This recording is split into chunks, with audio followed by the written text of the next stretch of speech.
નમસ્કાર, હું ચિરાગ. આ વખતની ચૂંટણી એ લોકસભાની હોય કે પછી વિધાનસભાની પેટા ચૂંટણી, ભાજપની વેલકમ નીતિ માટે નિર્ણાયક સાબિત થવાની છે. આજે વિધાનસભાની 5 બેઠકો માટે ભાજપે ઉમેદવાર જાહેર કર્યા છે, પણ જોવાની વાત એ છે કે આ તમામ નેતાઓ છે પક્ષપલટુ. ગયા વિધાનસભા ઇલેક્શનમાં પણ તે વોટ માંગવા આવ્યા હતા અને આ વખતે પણ તે વોટ માંગવા આવવાના છે. જરા વિચારો, પોરબંદરમાં બાબુભાઈ બોખેરિયા હવે અર્જુનભાઈ માટે વોટ માંગવાના છે. માણાવદરમાં જવાહર ચાવડા હવે અરવિંદભાઈ માટે વોટ માંગશે. થોડી અતિશયોક્તિ લાગે, પરંતુ રાહુલ મોદી માટે કે મોદી રાહુલ માટે વોટ માંગે એનું નામ રાજકારણ. આ રાજનીતિમાં બધું શક્ય છે. ગુજરાતમાં આ વખતે એવો ઘાટ પણ સર્જાયો છે. ભાજપે કોંગ્રેસમાંથી ધારાસભ્યો તોડ્યા અને હવે એ જ નેતાઓ કમળના નિશાન માટે લોકો પાસે વોટ માંગશે. પણ મતદારો સાથેના દ્રોહનું શું? ચૂંટણી માટેનો આ ખર્ચો કરવો પડ્યો એ કોના પાપે? ખેર, આ બધી ચિંતા મતદારોને છે કે નહીં તે અલગથી વિષય છે, ચર્ચાનો વિષય છે. ભાજપમાં આ વખતે ભડકો પણ થયો છે અને તેનું કારણ છે જે આવે તેને વેલકમ કરવાની ભાજપની નીતિ.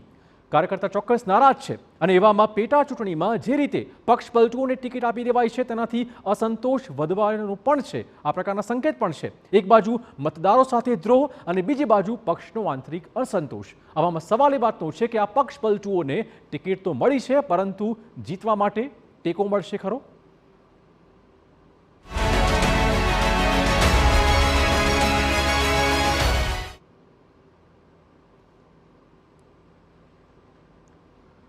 તો ગુજરાતમાં વિધાનસભા પેટા ચૂંટણી માટે ભાજપે ઉમેદવાર જાહેર કર્યા છે. ભાજપે વિધાનસભા પેટા ચૂંટણીના ઉમેદવારોની ઘોષણા કરી છે.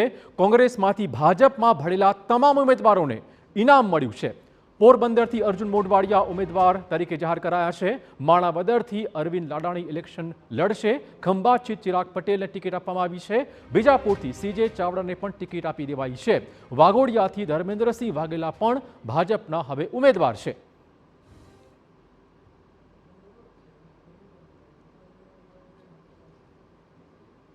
તો ગુજરાતની પેટા ચૂંટણીનો જંગ લડશે પક્ષપલટો કરીને આવેલા તમામ નેતાઓ. વિધાનસભા પેટા ચૂંટણી માટે ભાજપે ઉમેદવારના નામની જાહેરાત કરી દીધી છે, જેમાં કોંગ્રેસમાંથી ભાજપમાં આવેલા તમામ ઉમેદવારોને ઇનામ તરીકે ભાજપે ટિકિટ ફાળવી આવી છે. સૌથી પહેલા વાત કરીએ પોરબંદરની.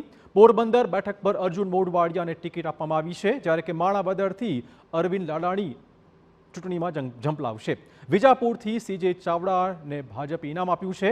બીજી બાજુ વાઘોડિયાથી ધર્મેન્દ્રસિંહ વાઘેલાને પણ ભાજપે ટિકિટ આપી છે. તો પેટા ચૂંટણી માટે ખંભાતથી ચિરાગ પટેલને ટિકિટ આપવામાં આવી છે.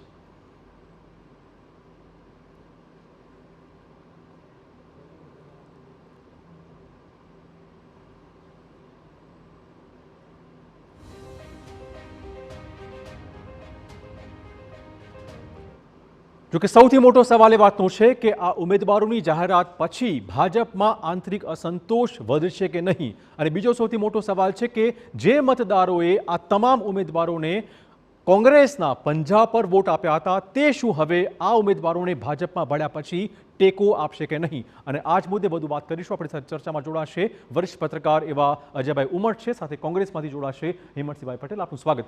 હેમંતસિંહભાઈ, સૌથી પહેલા આપને પૂછીશ કે તમારા જ જે ઉમેદવારો પહેલા તમારા નિશાન પર વોટ માંગવા ગયા હતા આ વિધાનસભા ક્ષેત્રોમાં, એ હવે ભાજપના નિશાને ઇલેક્શનમાં વોટ માંગશે.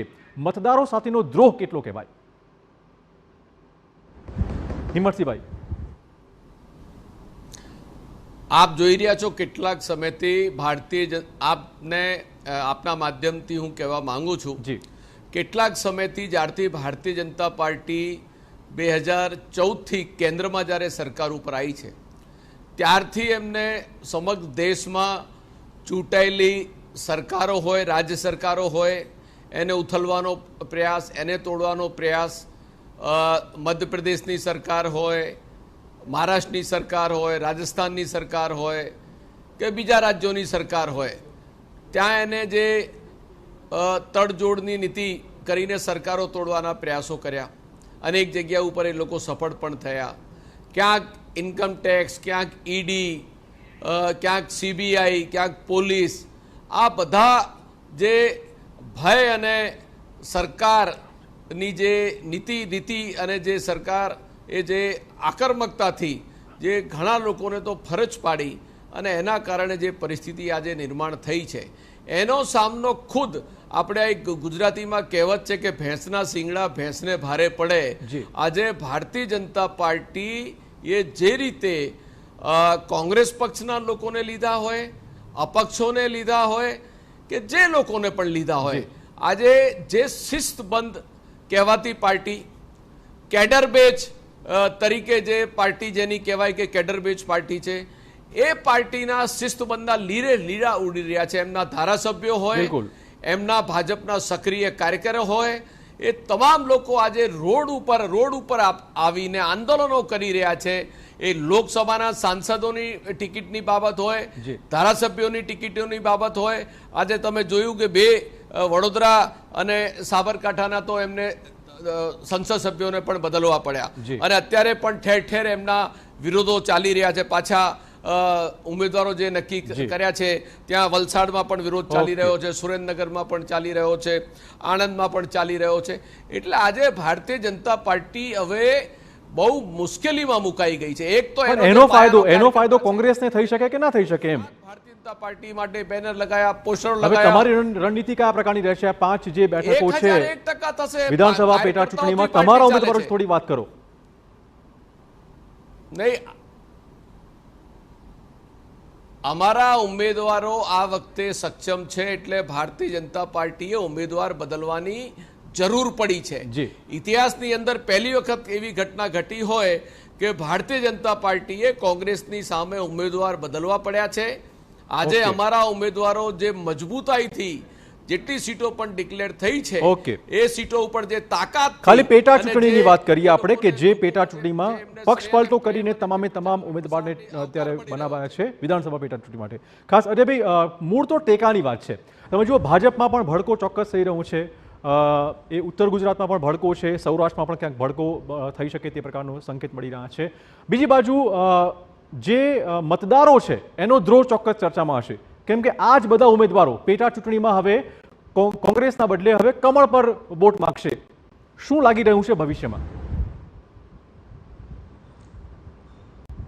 ચિરાગ, હકીકત એ છે કે જ્યારે મારી પાસે પહેલા યાદી આવી ને તો નામો વાંચીને મને લાગ્યું કે હું ભાજપની યાદી વાંચી રહ્યો છું કે કોંગ્રેસની યાદી વાંચી રહ્યો છું, કારણ કે તમામ કોંગ્રેસના નામો જે છે એ ભાજપની યાદીમાં મને જોવા મળ્યા. બિલકુલ. અને નવાઈ ત્યારે લાગી કારણ આ તમામ મહાનુભાવો જ્યારે ભારતીય જનતા પાર્ટીમાં જોડાતા હતા અને કેસરીઓ ખીસ પહેરતા હતા ત્યારે આ તમામ મહાનુભાવો એવું કહેતા હતા કે અમે તો માત્ર ભારતીય જનતા પાર્ટીના સિદ્ધાંતોને અનુસરીને ભાજપમાં જોડાઈ રહ્યા છે, અમારી કોઈ અપેક્ષા નથી, અમે કોઈ ટિકિટ માંગી નથી. પણ આશ્ચર્ય એ વાતનું છે કે ભારતીય જનતા પાર્ટીએ આ 5 ને ટિકિટ આપી. હવે તમે જુઓ કે ધર્મેન્દ્ર વાઘેલા એ તો મૂળ ભાજપના બળવાખોર, ભાજપ જોડે બળવાખોરીને ભાજપે એમને ટિકિટ નહોતી આપી એટલે ભાજપ સામે બળવો કરીને એ ચૂંટણી લડ્યા અને ચૂંટાઈ ગયા. એટલે ભાજપે એમને કહ્યું કે બકા તું રાજીનામું આપી દે, હું તને ટિકિટ આપી દઉં છું. એ જ રીતના ચિરાગ ખંભાતમાંથી એને ભાજપમાંથી ટિકિટ ના મળી એટલે એ કોંગ્રેસ પાર્ટીમાં ગયા અને કોંગ્રેસ પાર્ટીમાં જઈને ચૂંટણી લડ્યા અને જીતી ગયા. એટલે ભાજપ હવે એમને ત્યાં આગળ ફરી પાછળ પોતાની પાર્ટીમાં લાવવા માંગે છે. એ જ રીતના અરવિંદ લાડાની માણાવદરની બેઠક તમને યાદ હોય તો ગઈ વખતે જવાહર ચાવડા જીત્યા હતા. બિલકુલ. એ જવાહર ચાવડાને કોંગ્રેસમાંથી ભાજપમાં લાવીને ભાજપે પોતાને ત્યાં એને મંત્રી બનાવી દીધા. ના, પણ હવે તમે ચોક્કસ જવાહરભાઈની વાત કરી છે, એ નારાજ ચાલતા હશે એ પ્રકારની ચોક્કસ અટકળો છે અને ફરી પાછો પક્ષ પલટો એટલે કોંગ્રેસમાં ઘર વાપસી થાય એવા સંકેત પણ ગઈકાલે ચોક્કસ મીડિયામાં સામે આવી રહ્યા છે. લાગે છે કે આ લિસ્ટ બહાર પડ્યા પછી જવાહરભાઈ ચાવડા જે છે એ કોંગ્રેસમાં ભળીને ત્યાંથી ઇલેક્શનમાં જંપ લાવે. ના, મને નથી લાગતું. માની લો કે જંપલાવે કે ના જંપલાવે, મારો મુદ્દો એ તો હું તમને 1 by 1 બધી સીટોનું એનાલિસિસ આપતો હતો. ધર્મેન્દ્ર વાઘેલા મેં તમને કહ્યું, મેં તમને ચિરાગનું કહ્યું, આપને ચિરાગ એટલે ચિરાગ પટેલ ખંભાતનું કહ્યું, એ જ રીતના અરવિંદ લાડાણીની વાત કરી કે તમે ભાજપમાંથી લાવો છો, કોંગ્રેસમાં જીતે એટલે લઈ આવો છો. પછી હવે સીજે ચાવડાની વાત કરીએ તો ગાંધીનગરમાં ગઈ વખતે અમિતભાઈની સામે લોકસભામાં હારી ગયા હતા. બિલકુલ બરાબર છે. એટલે એમને પેલી વિજાપુરની શેખ સીટ જે છે આપવામાં આવી. બરાબર છે. અર્જુન મોઢવાડિયા તો પોરબંદર માં તો એવું કે હતું નહીં, એક વાત ભાજપ એક વાત કોંગ્રેસનો સિલસિલો ચાલુ રહે છે. એટલે તકવાદી ભાજપ છે કે તકવાદી કોંગ્રેસમાંથી ભાજપમાં ગયેલા આ ધારાસભ્ય પદના ઉમેદવારો છે એ મને સમજાતું નથી. બીજું કે ભારતીય જનતા પાર્ટી વિશ્વની સૌથી મોટી પાર્ટી છે, જે પાર્ટી પાસે 182 માંથી 156 વત્તા કેટલાક અપક્ષો છે, પાસે પેજ પ્રમુખની તાકાત છે, જેની પાસે સંગઠનની તાકાત છે, જેની પાસે અમિતભાઈ અને નરેન્દ્ર મોદી જેવા સક્ષમ નેતાઓ છે, એ શા માટે આવું કરતા હશે ને એનાથી પોતાના જ કાર્યકર્તાઓ નારાજ થાય અને ઠેર ઠેર આવા જે ગણગણાટ થાય, જે આપણે વડોદરામાં જોયું, સાબરકાંઠામાં જોયું, વલસાડમાં પણ અત્યારે બળવાના એટલે આંતરિક અસંતોષના સૂર આવી રહ્યા છે. એટલે મને ભાજપનું આ ગણિત સમજાતું નથી. અને રહી વાત કોંગ્રેસની, મને એવું લાગે છે કે કોંગ્રેસે બળવાખોરો કે જે પક્ષપલટુઓ છે એને લીધા વગર પોતાની વિચારસરણીથી પોતાની જ લીટી જે છે એ મોટી કરવી જોઈએ, કારણ કે આ 5 માંથી 3 બેઠકો તો કોંગ્રેસની મજબૂત બેઠક છે. અને મને એવું લાગે છે કે આ વખતે લોકસભામાં ખબર નહીં કેટલી ફાઇટ થશે, પણ 3 બેઠક પર મને વિધાનસભામાં ફાઇટ થતી દેખાય છે. ચિરાગ, ઓકે, હિંમતજીભાઈ, આપને પૂછું, જેમ કીધું કે 3 બેઠકો આ પેટા ચૂંટણીમાં કોંગ્રેસ માટે મહત્વની સાબિત થવાની છે. હવે તમારો વારો છે. પેટા ચૂંટણી માટેના ઉમેદવારો જાહેર કરતી વખતે આજે પક્ષ પલટુઓને ટિકિટ ફાળવવામાં આવી છે, એની સામે મજબૂત ફાઇટ આપી શકે તેવા ઉમેદવારો તમારે લોકોને આપવા પડશે.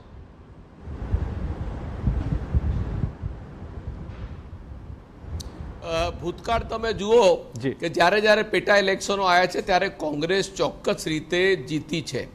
અને બીજું કે એક તો જ્યારે પક્ષ પલટુઓ જ્યારે જાય છે ફરીથી બીજા પક્ષમાં જોડાઈને અને એ ઉમેદવાર તરીકે જાય છે, ત્યારે લોકોને એમના પ્રતિ આક્રોશ હોય છે કે તમને અમે ચૂંટીને મોકલેલા જે પક્ષમાં, તમે એ પક્ષ સાથે દ્રોહ કરીને પક્ષ પલટો કરીને બીજા પક્ષથી તમે આવો છો, એટલે લોકોનો એ આક્રોશનો ભોગ પણ ઉમેદવારે બનવું પડે છે. એટલે એની હાર તો નિશ્ચિત થઈ જતી હોય છે. એટલે અત્યારે હાલ જે પણ પાર્ટીમાંથી, જે કોંગ્રેસમાંથી છોડીને જે ભાજપમાં જોડાયા છે, એના માટે ખૂબ કપરા ચઢાણો છે, એમના માટે ખૂબ અઘરું છે. પ્રજાનો સીધો જ પ્રશ્ન અને વેધક પ્રશ્ન હશે કે તમને અમે કોંગ્રેસના સિમ્બોલ ઉપર તમને ચૂંટીને મોકલેલા અને તમે માત્ર ટૂંક સમયની અંદર 1 વર્ષની અંદર જ તમે કોંગ્રેસમાંથી રાજીનામું આપીને ભારતીય જનતા પાર્ટીના તમે ઉમેદવાર તરીકે આવ્યા છો. ત્યારે અનેક અને બીજું કે ભારતીય જનતા પાર્ટીના કોઈ પણ કાર્યકર્તા એ વિધાનસભાની અંદર એ નહીં ઈચ્છશે કે અહીંયાથી કોંગ્રેસનો જે ઉમેદવાર ભાજપમાં આવ્યો અને ભાજપમાંથી ચૂંટાય, કેમ કે જાણે છે કે જો આ અહીંયાથી ચૂંટાઈ ગયો તો ફરી અમને કોઈ ચાન્સ નહીં રહે. એટલે ભારતીય જનતા પાર્ટીની અંદર એક ભરેલા અગ્નિ જેવો આજે દરેક વિધાનસભા કાર્યકર્તા ચોક્કસ નારાજ હોઈ શકે છે. ભાજપના સમાચાર મહત્વપૂર્ણ મળી રહ્યા છે. વડોદરામાં પેટા ચૂંટણીમાં ભાજપે ધર્મેન્દ્રસિંહને ટિકિટ ફાળવી છે. ધર્મેન્દ્રસિંહ મુદ્દે પૂર્વ ધારાસભ્ય મધુ શ્રીવાસ્તવે આપ્યું છે એક મોટું નિવેદન. ભાજપ એક વોશિંગ મશીન છે, આ પ્રકારની વાત મૂકી છે તેમણે. ભાજપના વોશિંગ મશીનમાં કૌભાંડી નેતાની છબી સ્વચ્છ થઈ જાય છે. સાંભળો તેમણે શું કીધું.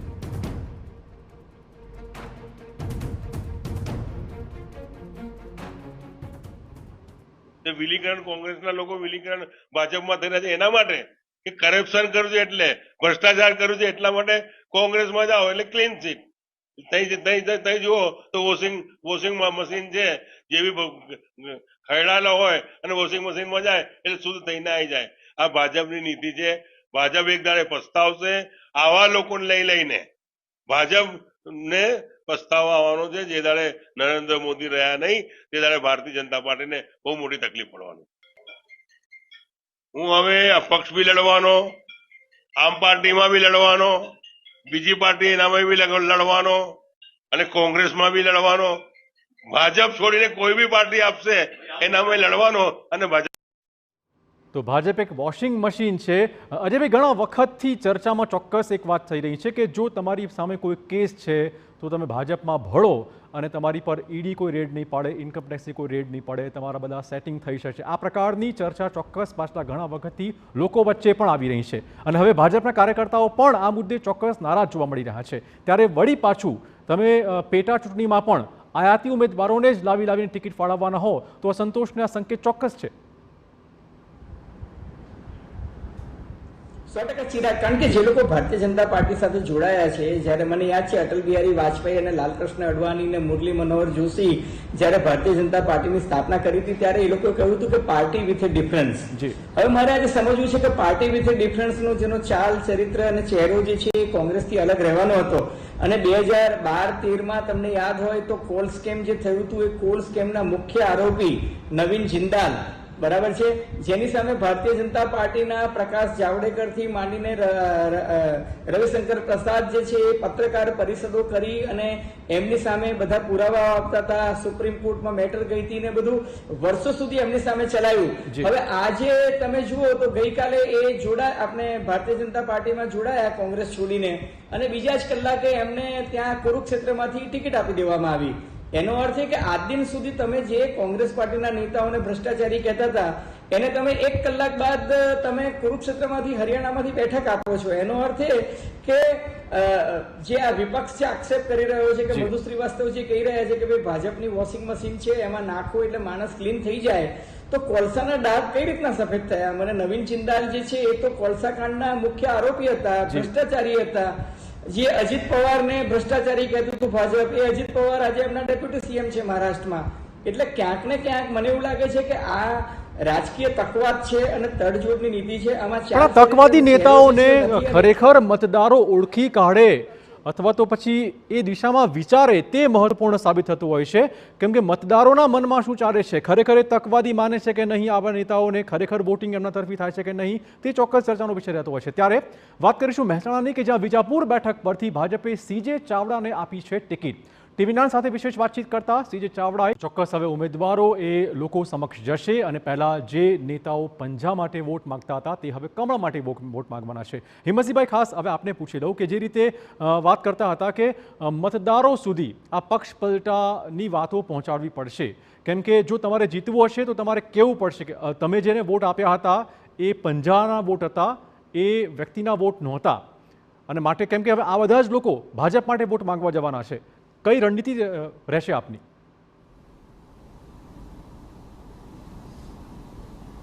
ના, ચોક્કસ આપની વાત બિલકુલ સાચી છે, તદ્દન સાચી છે.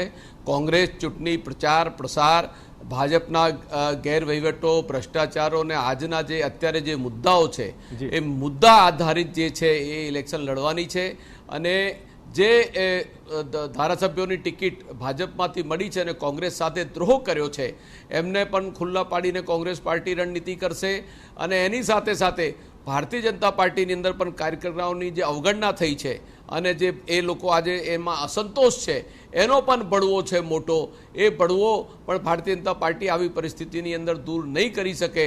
એટલે ચારે તરફથી આજે ભારતીય જનતા પાર્ટી ઘેરાયેલી છે, એમના ઉમેદવારો ઘેરાયેલા છે, વિધાનસભા હોય, સંસદ હોય, બધી જગ્યાએ આજે એમને બળવાનો સામનો કરવો પડી રહ્યો છે. ભાજપની જેમ હવે કોંગ્રેસમાં જે રીતે ભાજપમાં ભરતી મેળો ચાલુ છે એવો કોંગ્રેસમાં ભરતી મેળો ચાલુ થશે એવું લાગે છે?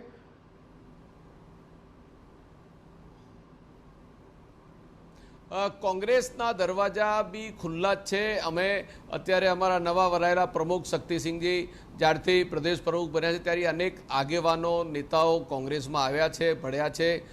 રાષ્ટ્રીય લેવલે પણ અનેક ભારતીય જનતા પાર્ટીની અંદરમાંથી પણ સંસદ સભ્યો જે હતા એમને પણ રાજીનામું આપીને કોંગ્રેસમાં મળ્યા છે. એટલે સ્વાભાવિક રીતે રાજકારણની અંદર આ ક્રિયા પ્રતિક્રિયા ચાલી છે. પણ એક મુદ્દો જે અજયભાઈએ જે આજે એક મુદ્દાનો ઉલ્લેખ અજયભાઈએ વાત જે કરી, પછી સામે હમણાં બરોડાના જે માજી ધારાસભ્ય હતા એમને જે વાત કરી વોશિંગ મશીનની, જેની ઉપર CBI, ED, ઇન્કમ ટેક્સ એના ઉપર જબરજસ્ત મોટા કેસો ચાલતા હોય, જેલમાં ગયા હોય, અજીત પવાર હોય, નવીન જિંદલ હોય, એવા બીજા અનેક નામો છે, અનેક મોટા પ્રમાણમાં નામો છે. એ બધા લોકો જ્યારે ભારતીય જનતા પાર્ટી એમને જોઈન્ટ કરી લીધી ત્યારે એ લોકો દૂધમાં ધોયેલા અને પવિત્ર થઈને ભારતીય જનતા પાર્ટીની અંદર મોટા પદો, કોઈ ડેપ્યુટી CM બની ગયો, કોઈ સંસદ સભ્ય બની ગયા, કોઈ મંત્રી બની ગયા. આ જે નીતિ રીતિ છે એ લોકતંત્ર અને પ્રજાતંત્ર માટે બહુ ઘાતક છે. અને હું માનું છું પણ તમારા નેતાઓ જે ભાજપમાં બળે છે એમાં બેકગ્રાઉન્ડ એવું જ લાગ્યું ને પછી તો તમારા નેતાઓ ભાજપમાં બળ્યા છે એ બી શું કલંકિત જ છે? તમે જેને સાચવ્યા હતા જે બી એની અંદર ભારતીય જનતા પાર્ટીએ જે તડજોડની નીતિ રાખી, જે મધ્યપ્રદેશની સરકાર તોડી, ગુજરાતની 5 બેઠકોની વાત કરી છે, રાજસ્થાનની સરકાર તોડવાનો પ્રયાસ કર્યો, બીજા રાજ્યોની અંદર પણ સરકાર તોડવી. હું આપની વાત કરું છું 5 બેઠકોની અંદર બી જે લોકો ગયા છે એ ક્યાંક ના ક્યાંક ભારતીય જનતા પાર્ટી ના જે પણ એમના ગઠબંધન હોય, જે પણ નીતિ રીતિ હોય એ વ્યક્તિગત મામલો છે. અને ભારતીય જનતા પાર્ટી જે રીતે ભરતી મેળો કરીને કોંગ્રેસના, આ તો ધારાસભ્યોની વાત કરું છું, હું તો એમ કહું છું તાલુકા અને જિલ્લા લેવલે પણ કોંગ્રેસનો એક સામાન્ય કાર્યકર્તા જાય તો એને પ્રદેશ અધ્યક્ષ CR પાટીલ કમલમની અંદર એને ખેસ પહેરાવતા હોય, આવી નીતિ રીતિ ભાતી જે ચાલી રહી છે. પણ આ નીતિ રીતિ એ કેટલી નુકસાન પહોંચાડશે ભાજપને અને પેટા ચૂંટણીમાં ઉમેદવારોને? અજયભાઈ, છેલ્લો નોટ આપની પાસે લઈશ કે ટેકો, મજબૂત ટેકો એ કાર્યકર્તા આપશે ખરા આ પક્ષ પલટુઓને, કે મજબૂત ટેકો એ મતદારો પાછા વિશ્વાસ મૂકશે ખરા આ ઉમેદવારોમાં? તમને કહું કે 2022ની જે વિધાનસભા ચૂંટણી થઈ 2023ની, એ પહેલા જે વચ્ચે એક ફેઝ આવ્યો હતો અને 6 વિધાનસભાની પેટા ચૂંટણીઓ જ્યારે આવી ત્યારે 6 માંથી 3 બેઠક પર ભાજપનો પરાજય થયો હતો. અને એમાં તમને યાદ હોય તો પક્ષ પલટુઓ તરીકે ત્યારે અલ્પેશ ઠાકોર અને ધવલસિંહ હતા, એ બંને હારી ગયા હતા રાધનપુરમાંથી અને સાબરકાંઠામાંથી. અને ત્યારે એવું કહેવાતું હતું કે ભાજપના કાર્યકર્તાઓનો આક્રોશ હતો જેને કારણે એ લોકો હારી ગયા હતા. એટલે હું એવું માનું છું કે કુંવરજી બાબરા જીત્યા હતા, તમને એ પણ યાદ કરાવું કે એમાં કોઈ ચોક્કસ નિયમો નથી હોતા, પક્ષ પલટુ હારી જાય છે. હા, એટલે પક્ષ પલટુ જીતી જાય છે એવું પણ જરૂરી નથી. અને બીજું કે ટિકિટ આપી દીધી એ જવાબદારી પાર્ટી પ્રમુખની પતી જાય છે, પછી એમને જીતાડવાનું તો પછી વ્યક્તિ પ્રતિભા પર પણ ઘણું બધું આધાર રાખે છે. અને બીજું હું તમને કહું કે લોકસભાની ચૂંટણીમાં ગઈ વખતે તમને યાદ હોય તો શક્તિસિંહ ગોહિલ જે છે એ વિધાનસભાની ચૂંટણી જીતી ગયા હતા અબડાસામાંથી, અને કચ્છની લોકસભા જે છે એ ભાજપ જીત્યું હતું. એટલે વિધાનસભા અને લોકસભાની પેટા ચૂંટણીની જ્યારે સાથે થાય તો જરૂરી નથી કે લોકસભામાં ભાજપ જીતે અને કોંગ્રેસનો ઉમેદવાર હારી જાય. શક્તિસિંહ ગોહિલ પોતે જ એક અપવાદવાળો પુરાવો છે આપણી પાસે કે 2014ની લોકસભામાં શક્તિસિંહ અબડાસાથી જીતી ગયા હતા. એટલે એ છે ને ઉમેદવાર પર બહુ ડિપેન્ડ કરે છે. અને વિધાનસભા અને લોકસભાના પરિણામોમાં મતદાતાઓ જ્યારે મતદાન કરે છે ત્યારે બહુ નિરીક્ષિત વિવેક વાપરે છે. તમને યાદ હોય તો ગઈ વખતે મધ્યપ્રદેશ, રાજસ્થાન અને છત્તીસગઢ 3 વિધાનસભા જે છે એ ભાજપ હારી ગયું હતું, પણ લોકસભામાં ભાજપને રાજસ્થાનમાં 25માંથી 25. હાર જીતમાં અનેક ફેક્ટર એ કામ કરતા હોય છે. પક્ષ પલટાનું ફેક્ટર હોય, એ વ્યક્તિગત જે પ્રભાવશાળી ફેક્ટર હોય એ પણ કામ કરતું હોય છે, અને છેવટે મતદારો કયા મુદ્દાને વોટ કરે છે તે ચોક્કસ કામ કરતું હોય છે. હિંમતસિંહભાઈ આપનો અને અજયભાઈ આપનો આભાર ચર્ચા બદલ. અને અમારી વિશેષ રજૂઆતમાં સમય થઈ ગયો છે એક નાનકડા બ્રેકનો.